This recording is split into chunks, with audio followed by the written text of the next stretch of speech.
जिंदगी जीना आसान नहीं होता, बिना मेहनत कोई महान नहीं होता। जब तक न पड़े हथौड़े की चोट, પથ્થર भी ભગવાન નહીં હોતા। રૂબરૂ નીરુની વધુ એક કડી લઈને હું તમારી સાથે જોડાઈ ગઈ છું ટીવી9 ગુજરાતીના ડિજિટલ પ્લેટફોર્મ પર।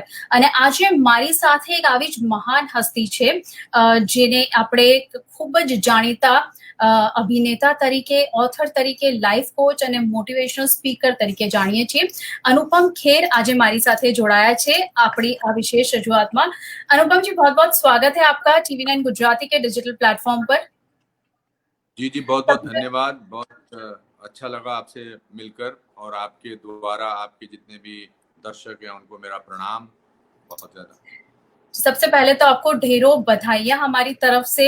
39 साल आपके अभिनय के पूरे हुए हैं। इस मौके पर आपकी वेबसाइट लॉन्च की गई है, कुछ भी हो सकता है प्ले। आप करोड़ों दर्शकों तक पहुंचा रहे हैं अपनी वेबसाइट के माध्यम से।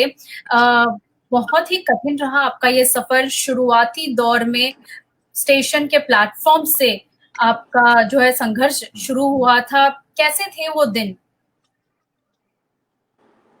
संघर्ष तो काफी इंस्पिरेशनल होता है, क्योंकि आप को सिवाय आपको अर्जुन की तरह चिड़िया की आंख नजर आती है, बाकी तो कुछ नजर नहीं आता है। तकलीफें तो होती हैं, तकलीफें तो बहुत थी।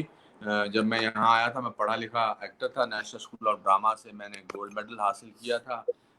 मैं अपने आप को पढ़ा लिखा समझता था, मगर यहाँ पर 3 जून 1981 को आया था। लेकिन जब यहाँ आया तो पता लगा कि हेयर स्टाइल ज़्यादा इम्पोर्टेंट है, एक्टिंग की नॉलेज ज़्यादा इम्पोर्टेंट नहीं है, खासकर तब उस ज़माने में। और उसमें जितने भी मैंने पैसे इकट्ठा करके वो एक 6-7 महीने में ख़त्म हो गए। काम मिल नहीं रहा था, तो सब जो थी वो ज़िंदगी से जूझने की सारी सिचुएशन आ गई थी। मगर मैं हिम्मत नहीं हारता था। हिम्मत हारने की कोई सिचुएशन भी नहीं थी, बिकॉज हिम्मत हार के जाके कहाँ जाता। हिम्मत हारता तो मैं करता क्या। तो इसलिए मैं अटका रहा। बहुत सारी रातें मैंने रेलवे प्लेटफॉर्म पे भी गुजारी है, कभी कभी अखबार बिछा के बीच पे भी सोता था। मगर मैंने हिम्मत नहीं हारी और हिम्मत नहीं छोड़ी, तो उसका हमेशा परिणाम मिलता है। मुझे सारांश मिली, पर ऐसा नहीं है कि पिछले 36 साल में सारांश से लेकर आज तक की डेट में उसके बाद कोई परेशानियां नहीं है। परेशानियां जिंदगी का हिस्सा होती हैं, चाहे आप कामयाब हो तब भी परेशानियां होती हैं, कामयाब नहीं हो तब भी परेशानियां होती हैं। पर आपका एटीट्यूड क्या है जिंदगी के प्रति, वो डिसाइड करता है कि आप जिंदगी कैसे जीने वाले हैं। तो मेरा एटीट्यूड ये है कि मेरे पिताजी ने जब मैं बहुत छोटा था, टीनेजर था, तो उन्होंने कहा था कि बेटा, failure is an event, never a person. Event fail होता है, इंसान फेल नहीं होता जब तक इंसान मान ना ले कि मैं फेल हो गया। तो मेरे लिए इवेंट जो है, और दूसरी बात, मुझे फेलियर से डर नहीं लगता इस बात को लेकर, क्योंकि मुझे पिताजी ने सिखाया। और दूसरा, मैं बहुत ही आशावादी आदमी हूँ। तो ये फेलियर से जिसको डर ना लगे और आशावादी हो, तो ये तो बड़ा लीथल कॉम्बिनेशन है। इस कॉम्बिनेशन के रहते आदमी को कोई ताकत उसको हरा नहीं सकती है। तो I am very happy about that. जी बिल्कुल। आपने पहले से ही ऐसा लग रहा है कि ठान ही लिया था, बस जीत हासिल करनी है, सफलता हासिल करनी है। क्योंकि आपकी अलग अलग फिल्मों में जिस तरह के आपके किरदार देखे हमने। हाल ही में ये भी बात सामने आई है कि हम आपके हैं कौन के दौरान आपको फेशियल पैरालिसिस हो गया था। कितना स्ट्रेस उस समय आपको हो गया था इस बात को लेकर? कैसे आपने मूव ऑन किया उस समय? देखिए, एक्टर को पिंपल भी निकल आता है तो एक्टर शूटिंग कैंसिल कर देता है। तो यहाँ तो मैं पूरा फेस ही एक साइड पैरालाइज्ड हो गया था, ओनली द फेस, बट टेढ़ा हो गया था। और मुझे मेरे डॉक्टर ने कहा कि आप 2 महीने तक सब कुछ भूल जाइए। 2 महीने तक तो आपको फिजियोथेरेपी, ये करंट वगैरह, ये लाइफ सेविंग ड्रग्स वगैरह लेनी पड़ेगी। उसके बाद अगर आप ठीक हुए, मेरे पास आइए चेक कराने, तब आप शूटिंग पे जा सकते हैं, या तब आप दुनिया को अपनी शक्ल दिखा सकते हैं। और मुझे लगा कि मैं हॉस्पिटल से जब बाहर निकला और अपनी गाड़ी में बैठा, और मुझे लगा कि अगर मैं आज अपने घर चला गया और 2 महीने तक मैं घर पे रहा, डर डर के लोगों को शक्ल नहीं दिखाई, तो मैं पूरी जिंदगी वैसे जीऊंगा। जब भी मुझे कुछ होने लगेगा तो मैं घर में दुबक जाया करूंगा। आज जो है डिसाइड करना पड़ेगा मुझे बाकी की जिंदगी कैसे जीनी है। तो हम आपके हैं कौन का वो पिलो वाला पिलो डिस्ट्रीब्यूशन का सीक्वेंस था, जिसमें सब कोई अलग अलग गाना गाते हैं, मैं कोई एक्टिंग करता हूँ। तो मैंने ड्राइवर को कहा कि तुम गाड़ी घर मत ले जाओ, फिल्मिस्तान स्टूडियो में ले चलो गोरेगांव में, मुंबई में। और मैं वहां पहुंच गया तो मेरा टेढ़ा मुंह देखकर सब लोगों ने सोचा कि मैं कुछ नए सीन से इस तरह से कुछ सीन करने वाला हूँ। मगर मैंने सूरज बड़जात्या को और सलमान को और माधुरी को सबको इकट्ठा किया, उनको अपने चेहरे का हाल बताया और मैंने कहा भाई मैं रेडी हूँ शूट करने के लिए, आप देख लीजिए। सूरज ने कहा कि कोई बात नहीं सर, हम सारी शूटिंग कैंसिल कर देते हैं, दोबारा सेट लगा देंगे या सेट खड़ा रहेगा। मैंने कहा नहीं, मैं अपने हिसाब से ये करना चाहता हूँ, it's very important for me. क्योंकि दुनिया आपको अपने कमजोरियों से डराती है, दुनिया आपको इस बात से डराती है कि आप छुपा क्या रहे हैं, कि आप छुपा रहे हैं लेकिन हमको पता है, तो इसलिए आपको मैनिपुलेट करते हैं। यहाँ मैं छुपा ही नहीं रहा था, यहाँ जो मेरी हालत थी सारी दुनिया को दिखा रहा। तो आज आप अगर वो सीन देखते हैं और अगर आप मेरा कोई क्लोजअप नहीं है उस सीन में, तो आपको नजर आएगा कि मेरा चेहरा उसमें टेढ़ा है। तो वो डर दिमाग से निकल गया। इसीलिए मेरा प्ले जो है वो कुछ भी हो सकता जो है, जो कि परसों लॉन्च हुआ मेरी वेबसाइट पर theanupamkher.com पर। वो मेरा जो पूरा प्ले है वो मेरी तकलीफों से, मेरे फेलियर से, मेरे डिजास्टर से डील करता है। कहाँ क्या गड़बड़ हुई मैं उस पर हंसता हूँ। तो वो मनोरंजक होने के अलावा मेरा प्ले जो है बहुत ही आपको ऐसे मौके में, जो कि आजकल चल रहा है लॉकडाउन के पीरियड में, आपको घबराहट है, अनसर्टेनिटी है, इनसिक्योरिटी है, आप सोचते हैं कि क्या होगा, ऐसे मौके पर मनोरंजन तो करेगा ही करेगा, लेकिन कहीं आपको ढाढ़स भी बंधाएगा कि it's not the end of the world, हम अपनी जिंदगी एक नए सिरे से कर सकते हैं। जी बिल्कुल। अभी हाल ही में ये लॉकडाउन के दौरान ही कुछ आर्टिस्ट ने आत्महत्या की है, परेशान होकर बेरोजगारी से। लेकिन आपके अगर सफर की बात करें, आप डिप्रेशन से भी गुजरे, कई मुश्किलों से भी गुजरे। मैं चाहती हूँ कि आप अभी के जो आर्टिस्ट हैं, अभी जो इस कठिनाई के समय से गुजर रहे हैं, उनको इंस्पिरेशनल मैसेज दे, ताकि आगे कोई आर्टिस्ट इस तरह का कदम ना उठाए। नहीं, पहली बात तो देखिए, जिन लोगों ने ऐसा किया उनके प्रति मेरी सहानुभूति है। उन्होंने बेचारों ने ऐसी सिचुएशन में आके, लेकिन इसको आर्टिस्टों से जोड़ना या इसको इस बात से जोड़ना कि फिल्म वाले जो हैं वो सुसाइड कर लेते हैं बिकॉज कामयाबी नहीं मिलती, वो गलत है। बिकॉज सुसाइड करने वालों में सब लोग होते हैं, पूंजीपति भी सुसाइड करते हैं। ये वो इंसान का लेना देना होता है सुसाइड, अपनी कमजोरी से, अपने उनके आसपास के लोगों को पता नहीं लगा कि ये डिप्रेस्ड है। तो ये इस इंडस्ट्री से इसको जोड़ना बिल्कुल कतई ठीक नहीं है। और ऐसे नहीं है कि जिनको काम नहीं मिला उन्होंने सुसाइड किया, बहुत सारे ऐसे कामयाब लोग भी थे जिन्होंने सुसाइड किया इस इंडस्ट्री को लेकर, बाहर की फिल्म इंडस्ट्री को लेकर। रॉबिन विलियम्स बहुत फेमस कलाकार थे और अपने उच्च कोटि पर थे। इससे पहले हमारे गुरुदत्त जी जो थे वो बहुत ही उच्च कोटि के डायरेक्टर थे। It has something to do with depression, it has something to do with situation of life, कि किसी ने किसी को छोड़ दिया वादा करके, और उसने तो उसमें ये जरूरी नहीं है कि फिल्म इंडस्ट्री में होता है।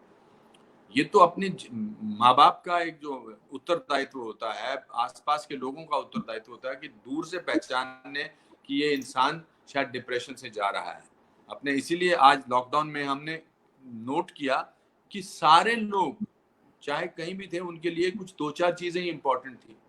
एक ये कि मैं बस किसी तरह से अपने घर में हूँ, मेरे आसपास के लोगों, मेरे जो हैं माँ बाप हैं, पति पत्नी हैं, बच्चे हैं, मैं उन तक पहुंच जाऊं। दूसरा जो है मुझे रोटी वोटी मिल जाए, और तीसरा जो बड़ी इंपॉर्टेंट चीज हम लोगों को लगती है कि इंटरनेट चलता रहे। जी। तो ये इसी तरह से जो भी इंसान किसी भी अनफॉर्चुनेट तरीके से डिसीजन लेता है अपनी जान लेने का, उसको बचाया जा सकता है, आसपास के एटमॉस्फेयर से। अनलेस कोई सडनली, ऐसा नहीं है कि ऑन द स्पर आके अपना हाथ काट ले या फांसी लगा ले, वो अलग बात है, क्योंकि हम कभी नहीं जान सकते कि किसी के अंदर क्या चल रहा है। जी। मगर ये जो अनफॉर्चुनेट इंसिडेंट होता है, ये किसी भी के साथ हो सकता है। इसका फिल्म इंडस्ट्री से या एंटरटेनमेंट बिजनेस से कोई लेना देना नहीं है। जी डिप्रेशन के दौर से मर्लिन मनरो इतनी फेमस एक्ट्रेस थी, अपनी बिल्कुल अपनी चोटी के उस पर उन्होंने अपनी जान ले ली थी। हीथ लेजर जो जोकर में, जिन्होंने जोकर की सीरीज में जोकर का रोल किया था, उन्होंने अपने प्राइम में 31 ईयर्स ओल्ड में अपनी जान ले ली थी। जी। सो ये ऐसा है जी। डिप्रेशन के दौर से आपने अपने आप को किस तरह से संभाला, किस तरह से आप बाहर आए? मैं लोगों से मिलता था, मैं प्रेरणात्मक लोगों से मिलता था, किताबें पढ़ता था, कोट्स पढ़ता था। आपने अभी कोट्स की पत्थर के बारे में बताया कि पत्थर भी उसकी इम्पोर्टेंस होती है जब उस पे भगवान की मूर्त बनती है। तो मैं लोगों को मिलता था। जो पहले जब 6 महीने थे तो बहुत ही डिफिकल्ट थे, बहुत ही अजीब-ओ-गरीब है, because depression is something you do not know. किसी को नहीं पता महसूस करा सकते कि एक्चुअली क्या महसूस होता है। सब कुछ ठीक चल रहा होता है, खुशी होती है। मैं बर्मिंघम में एक फ़िल्म की शूटिंग कर रहा था, एक अंग्रेज़ी फ़िल्म की, ब्रिटिश फ़िल्म की, boy with the top not. और बर्मिंघम में बारिश पड़ रही थी, जिस होटल में हम रह रहे थे उसमें कमरे छोटे थे और मुझे बहुत उदासीनता का महसूस हो रहा था। तो मैं पूरी रात लॉबी में बैठता था, मैं सोता ही नहीं था कमरे में जाके, क्योंकि कमरे में जाकर मुझे घुटन होती थी। मैं सारी रात लॉबी में बैठता था और फिर सीधा शूटिंग पे निकल जाता था। तो शूटिंग पे अगर मुझे आधा घंटा मिलता था कुछ सोने का तो सोता था मैं। फिर मैं अपने आप को पॉजिटिव किया, लोगों से बात की, किताबें पढ़ी। जब भी मुझे कुछ ऐसा लगता था मैं पब्लिक प्लेस में जाके बैठ जाता था। तो और मेरे लकीली मेरे मैं सबको कहता था मैं डिप्रेस्ड हूँ, मेरे को डॉक्टर ने बोला मैं डिप्रेस्ड हूँ, मैं दवाइयाँ खा रहा हूँ। तो 5-6 महीने के बाद फिर मैं उस दवाइयों के दौर से निकला। अभी भी ऐसा नहीं है कि आप भी, हर इंसान कभी ना कभी तो डिप्रेशन में आता है। हर जी। इंसान को ज़रूरत होती है आस-पास के लोगों की। तो ये हर इंसान को ज़रूरी है, माँ-बाप को ज़रूरी है, दोस्तों को ज़रूरी है कि अगर कोई ज़रूरत से ज़्यादा चुप हो रहा हो या कोई ज़रूरत से ज़्यादा डिप्रेशन की बातें कर रहा हो, सैड हो रहा हो, तो उसको हौसला देना चाहिए, उसको पकड़ के उसको गले लगाना चाहिए, उसको गर्मजोशी देनी चाहिए। जी। जी, एक आपके स्ट्रगल के दौर का समय था, अभी कुछ दिन पहले ही जैसे आप अमेरिका से लौटे, आप वहाँ पर एक वेब सीरीज़ की शूटिंग कर रहे थे। जब आप इंडिया आए, आपने लॉकडाउन के बाद आप इंडिया आए, तो कैसा रहा वो दौर आपका? क्या कभी भी इस तरह की चीज़ की कभी नहीं, किसी मैं ने कल्पना लॉकडाउन के नहीं की बाद थी? नहीं, मैं लॉकडाउन से 2 दिन पहले आ गया था। मैं 20 मार्च को आ लॉकडाउन गया था। अनाउंस होने के पहले? जी। जी, जी, जी, शुरू होने के टाइम पर आया और 20 मार्च से लेकर मैंने 14 दिन तक अपने आप को सेल्फ क्वारंटीन रखा और उसके बाद मैं आज तक जो है मैं अपने घर पर रहा। आज मैं अपने स्कूल आया हूँ बहुत दिनों बाद। कल और परसों मेरी मम्मी का बर्थडे था, तो मैं उनको मिलने गया था। बट मैं 75 दिन, 676 डेज़ बिल्कुल अपने घर पे रहा और घर पे भी अकेला था, बिकॉज़ किरण जी जो हैं वो अपनी कॉन्स्टिट्यूएंसी चंडीगढ़ में थी। सो जी। किताबें पढ़कर, अपनी एक दिनचर्या बनकर, रूटीन बनाकर, एक रूटीन बना के मैं उसको बिल्कुल बरकरार रखता था। मैं सुबह साढ़े 6-7 बजे उठता हूँ, साढ़े 7 बजे उठता हूँ और मैं व्यायाम करता हूँ, मैं प्राणायाम करता हूँ, मैं योगा करता हूँ, फिर मैं कुछ पढ़ता हूँ, फिर मैं लोगों से बातचीत करता हूँ, मैं सीरीज़ देखता हूँ, मैं वीडियोज़ बनाता हूँ, मैं कुछ ना कुछ क्रिएटिव काम करता रहता हूँ। और इसका सबूत तो पूरे हिंदुस्तान के 99% लोगों ने दिया है कि उन्होंने जिस शिद्दत के साथ लॉकडाउन को के नियम का पालन किया है, वो हमारी, that's why we are much better than the rest of the world. आपकी उपलब्धियों की बात करें तो ये भी एक अपने आप में बहुत बड़ी उपलब्धि है कि अक्रॉस द ग्लोब आपके फैन्स हैं, अमेरिका, कनाडा, हर जगह। और अमेरिका में तो द अनुपम खेर डे भी मनाया जाता है। क्या कहानी है इसके पीछे की? मैं वो लास वेगस में 10 सितंबर जो है, मैं उस दिन अपना प्ले करने गया था और मेरा प्ले काफ़ी सराहा गया था और फिर उसके वहाँ के जो मेयर थे, उन्होंने मुझे जब सर्टिफिकेट दिया और उन्होंने कहा कि हमने 10 सितंबर जो है अनुपम खेर डे के नाम से मनाया जाएगा। तो यहाँ वहाँ पर जो है एक पद्धति है, कुछ इस तरह से आपका सत्कार करते हैं। तो मुझे बहुत अच्छा लगा और मुझे इस बारे में खुशी है कि अमेरिका जैसी जगह में एक हिंदुस्तानी जिसके कभी 38% से ज़्यादा मार्क्स नहीं आए, उसके लिए उसको एक इधर रखो, मैं इंटरव्यू दे रहा हूँ। वो चाय लेकर आ रहे हैं मेरे लिए, तो मैंने चाय नहीं पी थी। तो वो बड़ी उपलब्धि की बात है। उपलब्धि लोगों की ज़िंदगी में चेंज आने, अगर आपका नाटक, जैसे मेरा नाटक देख के बहुत सारे लोगों ने बैक स्टेज पे आके कहा कि आज के बाद मैं अपनी ज़िंदगी को नए सिरे से देखूँगा। तो वो बहुत बड़ी उपलब्धि होती है। बाकी तो ये जो उपलब्धियाँ हैं, अवार्ड्स वगैरह, ये तो बहुत खुशी की बात है और मुझे बड़े अच्छा लगते हैं अवार्ड्स का मिलना। ह्यूस्टन में भी जो है वो एक दिन मेरे नाम पर है, ह्यूस्टन टेक्सास में। तो जी। ये अच्छा लगता है, दूसरे दूसरे देश के लोग जब आपका मान-सम्मान करते हैं, तो इसमें आप इसमें as a Indian I feel very proud. जी, बात करें कि आपने बहुत अलग-अलग भाषाओं में फ़िल्में, प्लेज़ वग़ैरह सब किए हैं, लेकिन गुजराती में आपका कोई भी प्ले या फ़िल्म कुछ नहीं है। जी, हाँ, इस बात का मुझे दुःख है। तो कब हम आपके देख ज़रिए सकते हैं आपको बोलिए, गुजराती में? नहीं आप अपने लोगों को बोलिए कि मुझे गुजराती फ़िल्मों में ले कोई बनाए। मेरे बड़े अच्छे दोस्त हैं रश्मिन जेठिया जी, रश्मिन मजीठिया जी, वो भी उन्होंने 1-2 फ़िल्में बनाई थी, बड़ी कामयाब हुई। उनको भी मैंने कहा भैया मुझे फ़िल्मों में लो, वरना मैंने मराठी, तमिल, तेलुगु, मलयालम, पंजाबी, ये सब फ़िल्मों में मैंने काम किया है। चाइनीज़ फ़िल्म तक में मैंने काम किया है। जी, जी। इसीलिए मैं वही तो सोच रही थी, मुझे लगा कि शायद मुझे पता नहीं है, लेकिन अभी लग रहा है कि अब जल्द आपको गुजराती फ़िल्मों में देखें हम। आप देखिए, आप टीवी 9 के इंटरव्यू अगर आपके गुजरात के कुछ प्रोड्यूसर्स देख रहे होंगे तो मेरी तो चांदी होने वाली है, कुछ ना कुछ आज मुझे मिलने वाला है। Hope for the best. बात या- करें गुजराती खाने की, गुजराती खाना कितना पसंद है आपको? हो, मेरा गुजराती खाना मुझे बहुत बहुत बहुत पसंद है।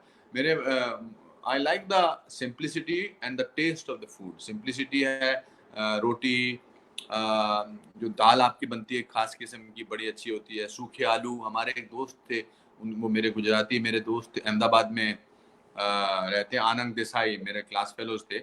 उनका घर था एक बहुत बड़ा एलिस ब्रिज पर, व्हाइट हाउस करके। तो उनके घर पे मुझे आम रस मुझे बहुत अच्छा लगता था। मैं जब जब भी अहमदाबाद या गुजरात के किसी और शहर में जाता हूँ तो मैं ढूंढता हूँ थाली कहाँ मिलेगी। तो उससे पहले जो शुरुआत में जो बाकी चीज़ें भी जो देते हैं ना, वो भी अब जी। मुझे बड़ी भूख लगने लगी सडनली, और मुझे वो भी बहुत अच्छी लगती है। जी। आपके प्ले की बात करें, कुछ भी हो सकता है, कुछ भी हो सकता है कि सबसे बेस्ट मोमेंट्स आपके लिए क्या रहे हैं? काफ़ी हर जगह लोगों ने इसकी बहुत तारीफ़ की है। क्योंकि मेरा प्ले जो है फेलियर्स के बारे में है, मेरा प्ले जो है वो होप, उम्मीद के बारे में है, आशा के बारे में है, कभी ना, नेवर गिव अप एटीट्यूड के बारे में है। इसलिए मेरे प्ले में चाहे वो मेरी कहानी है, मेरे लाइफ की कहानी है, लेकिन बहुत सारे लोगों को या 90% लोगों को अपनी जिंदगी के अंश मेरी जिंदगी में नजर आते हैं। हर इंसान तकलीफ से गुजरा है, हर इंसान को कहीं ना कहीं उम्मीद होती है, हर इंसान ने कोशिश की है कि वो गिव अप ना करे। तो और फिर बहुत मनोरंजक प्ले है। मैंने अपनी ज़िंदगी पर बहुत हँसा हूँ मैं, और वो मैं लोगों को पसंद आता है। काफ़ी माइलस्टोन्स हैं, शुरू से लेकर अंत तक माइलस्टोन्स पर ही है। मगर क्योंकि फेलियर्स की मैंने ज़्यादा बात की है, बिकॉज़ मुझे लगता है failure is multi dimensional, success is one dimensional. मेरे पिताजी कहते थे कि हमारे जब हम 10th 9th स्टैंडर्ड में होते थे तो हमको अपने रिपोर्ट कार्ड पिताजी से साइन करवाना होता था। जब स्कूल से, आई डोंट नो आपने ऐसा इस दौर जी, से गुजरे हैं, बिल्कुल सेम हमें भी ऐसा ही था। है ना? तो उसमें बड़ा डर लगता था। मैं बड़ा बिल्कुल ही नालायक किस्म की पढ़ाई में बिल्कुल नहीं अच्छा था। तो मेरी मदर बहुत स्ट्रिक्ट थी, मेरे फादर बड़े लीनियंट थे। तो मैंने सोचा फादर से साइन करवा के लेता हूँ, ज़्यादा से ज़्यादा वो डांटेंगे, मारेंगे नहीं। मदर तो मारती थी, अच्छी बातें मारती थी, तो मतलब कुछ थोड़ी बहुत सीख मिली है। तो मैंने एक बार अपने पिताजी को अपनी रिपोर्ट कार्ड दी और मैंने कहा आप बिना पढ़े ही अगर साइन कर दो तो बेटर है। तो उन्होंने कहा नहीं नहीं, पढ़नी तो पड़ेगी। तो उन्होंने कहा कि तेरा जो, तू तो 59th आया अपनी क्लास में। तो मैंने कहा हाँ जी हाँ जी। तो कहते टोटल स्टूडेंट कितने? मैंने कहा जी 60। मैंने कहा अब मुझे डांट पड़ेगी, अब लेक्चर। तो फिर उन्होंने कहा कि बेटा एक बात है कि देख, जो फर्स्ट आता है ना क्लास में या किसी भी चीज में, उसको हमेशा इसी बात की टेंशन रहती है कि मैं सेकंड ना आ जाऊं। Even though he is got 98% marks, उनको लगता है कि 97 हो गया तो भी मैं ऑलमोस्ट फेल हो गया। लेकिन जो 59th आता है वो कभी भी 48 आ सकता है, 37 आ सकता है, 29 आ सकता है, 18 आ सकता है। तो एक काम करना, नेक्स्ट टाइम 48 आ जाना। So this is what, when your parents deal with your failures like that, it's a great feeling। तो उसी तरह से ये जो प्ले है, मैं चाहूंगा कि आपके जरिए लोगों तक पहुंचे, लोगों को अच्छा लगे, और मुझे भी अच्छा लगेगा, उनको वो देखेंगे तो। लेसन्स लाइफ टॉट मी, कौन सी ऐसी बात थी जिसने आपको प्रेरणा दी ये किताब लिखने के लिए? जिंदगी, lessons life taught me unknowingly. जिंदगी ने प्रेरणा दी। जिंदगी में प्रेरणा मिलती है, लोगों में प्रेरणा मिलती है। जरूरी नहीं हमेशा बड़े इंसान से प्रेरणा मिलती है। बिल्कुल। कभी कभी सड़क पे जाता हुआ एक इंसान नजर आता है और सोचता है कि माय गॉड, हम गाड़ी में बैठे हैं और ये देखो मेहनत करता हुआ जा रहा है, कितना प्रेरणात्मक है। क्योंकि मुझे वो दिन याद आते हैं जब मैं सड़क पे होता था। कभी कभी कुछ माँ को और काम करते देख के लगता है कि माँ काम ही करती रहती है। तो हर इंसान में आपको कहीं ना कहीं बिल्कुल, प्रेरणा जरूर मिलती है। तो प्रेरणा के लिए तो आपको कोई भी देता है। तो बेसिकली जो lessons life taught me unknowingly, वो किताब का वर्जन है मेरे प्ले कुछ भी हो सकता है का, बहुत बड़ा है। क्योंकि किताब में आप खुशबू के बारे में बात कर सकते हैं, किताब में आप शाम कैसे ढल रही है उसके बारे में बात कर सकते हैं, किताब में आप ज्यादा बोल सकते हैं। 2.25 घंटे के प्ले में आप जिंदगी के बारे में ज्यादा नहीं बोल सकते, बट 438 पेजों की किताब में काफी कुछ बोला जा सकता है। जी, बिल्कुल। अभी आपने पढ़ाई की बात की, अपने रिज़ल्ट्स की बात की। इन दिनों में भी देखा गया है कॉम्पिटिशन बहुत ज़्यादा बढ़ गया है। कई ऐसे स्टूडेंट्स भी हैं जो बहुत जल्दी अपसेट हो जाते हैं, डिप्रेस हो जाते हैं अपने मार्क्स परसेंटेज की वजह से। ऐसे स्टूडेंट्स को और उनके पेरेंट्स को आप क्या मैसेज देना चाहेंगे? उनके पेरेंट्स को बोलना चाहिए चुप हो जाओ। बिकॉज पेरेंट्स जो हैं वो इतना ज्यादा प्रेशराइज करते हैं बच्चों को। मैं 38% से मार्क्स मेरे ज्यादा आज तक नहीं आए। 38% से मेरे ऑफिस में इस समय मैं आपको वो सामने पद्म भूषण लिखा लगा हुआ है, दिखाता हूं मैं आपको। 38% से ज्यादा मार्क्स कभी नहीं आए। ये मेरा पद्म भूषण है जी, और ये मेरा पद्मश्री है जी, और ये मेरी वॉल है उन तमाम फिल्मों की जो मैंने की है। ये इसलिए कर पाया हूं मैं क्योंकि मेरे माँ बाप ने मुझे डराया नहीं कि तू जी, उनके सपने थे, तू जो बनना चाहता बन जा। बिल्कुल। समझा आप? तो I am very happy that my parents taught me something like this. I am very happy that, so इसलिए वो टेंशन ना दें। मैं आज जब ऑक्सफोर्ड में या कैम्ब्रिज में या मैं बड़े से बड़े बिजनेस स्कूल में जब लेक्चर देता हूँ, तो मैं उनको यही बोलता हूँ कि भैया मैंने तो 38% ज्यादा मार्क्स नहीं लिए, आप लोग तो सब यहाँ 90 के ऊपर हो, लेकिन आप दर्शकों में बैठे हो, मैं स्टेज पे बैठा हूँ। तो पढ़ाई जरूरी है, मगर ये प्रेशर करके देना और दिमाग खराब कर देना और उनको बता देना ये कि मतलब तुम अगर ये नहीं हुए तो, अरे भाई अपने सपने अपने बच्चों में मत देखो। बिल्कुल। तो बहुत सारे लोग हैं, अब बिल गेट्स जो हैं वो ज्यादा पढ़े लिखे नहीं थे, एब्सोल्युटली। यू जी, नो, बहुत सारे जो हैं वो इतने ज्यादा पढ़े लिखे नहीं थे। मन ये मैं नहीं कह रहा कि पढ़ाई नहीं करनी चाहिए, करनी चाहिए, मगर वो जिंदगी और मौत का सवाल नहीं बनना चाहिए। बिल्कुल। स्टूडेंट्स में बहुत स्ट्रेस हो जाता है, स्टूडेंट्स डिप्रेस हो जाते हैं, बहुत स्टूडेंट्स बहुत सारे सुसाइड करते हैं बिल्कुल, एग्जाम बिल्कुल। रिजल्ट के दिनों में। मैं बहुत सारे कॉलेजेस में यही बात करने जाता हूँ कि भाई ऐसा ये जिंदगी और मौत का सवाल नहीं है। So parents should be very careful when they are pressurising their children. वो अपने परसेंटेज को डायरेक्ट उनके सफलता से जोड़ते हैं कि जी नंबर्स जी, नहीं उनके, आए तो असफल हाँ, है।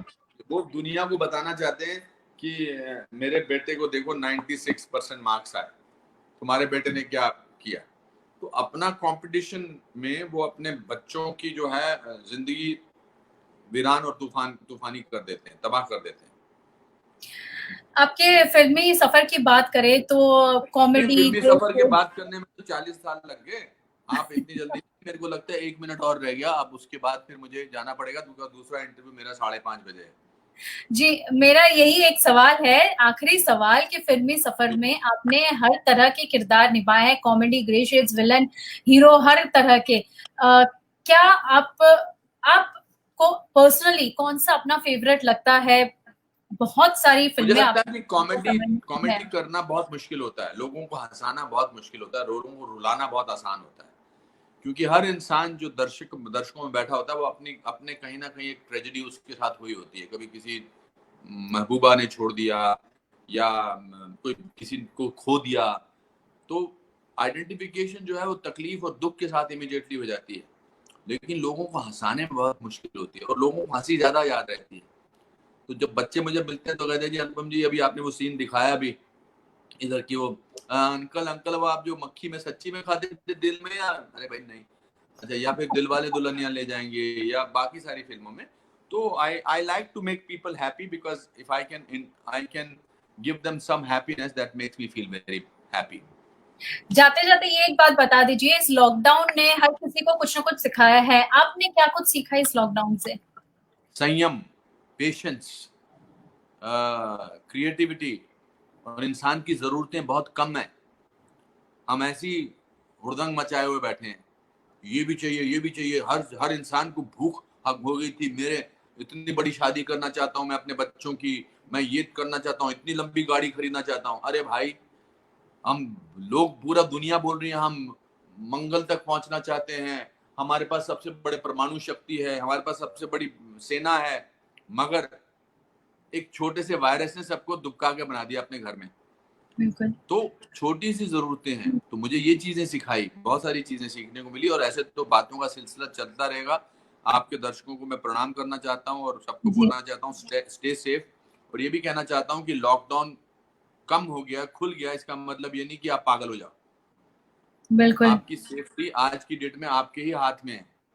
ये अभी कल मरीन ड्राइव पे ऐसा ही नजारा देखने मिला। मरीन ड्राइव पे लोगों की भीड़ उमड़ पड़ी थी मॉर्निंग वॉकर की। हाँ, बट ये देखिए, मैं माफी चाहता हूँ मगर मीडिया भी सिर्फ भीड़ दिखाता है। मीडिया जो 99% अपने घर में बैठे थे वो नहीं दिखा रहे थे, क्योंकि मीडिया का भी काम थोड़ा डराना है कि डराओ तो बिकता है। डराना नहीं, लेकिन वो तस्वीर सच बोल रही थी। It was frightening. Yes, it was frightening. Yes. तो वो बहुत उसको देख के, thank you very much, thank you. आपने ना जो, I want to tell you, जो आप लोगों ने वीडियो चलाया ना मेरा इसका, वो बहुत अच्छा था। जिसने भी वो बनाए हैं, जो साथ में चल रहे थे, मेरी तरफ से उनको बहुत बहुत धन्यवाद कहिए। जी, thank you so much. Thank you, आपको अच्छा लगा। थैंक यू हमसे बातचीत करने के लिए, लाइव जुड़ने के लिए। All the best, all the best. आशा करते हैं जल्दी आपको गुजराती फिल्मों में देखेंगे। जी जरूर जरूर जरूर जरूर, मेरी तरफ से स्ट्रगल करिए आप, मेरी तरफ से। Thank you.